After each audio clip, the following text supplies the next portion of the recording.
Hindi lang naman po yun. And I really want to talk about this kasi nga, ever since naman talaga, di ba, hindi pa nga ako pinanganak siguro, hindi pa ako nagna-nursing, hindi pa ako nag-aaral, talagang yung mga nurses naman talaga nag-abroad.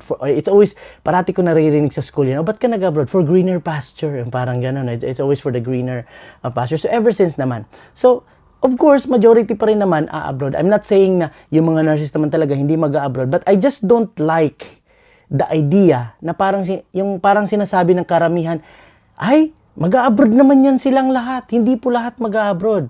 Kasi, for example, yung mga nurses sasabihin na, mahirap po yung trabaho namin, hindi kami nakakakain, minsan hindi pa nga nakakaihi, inaaway po kami ng pasyente, inaaway kami minsan ng doktor, ng kasama na kung sino-sinong umaaway sa amin. Tapos yung response sa'yo, ay, okay lang yan, mag-abroad ka naman eh. Ay, okay lang.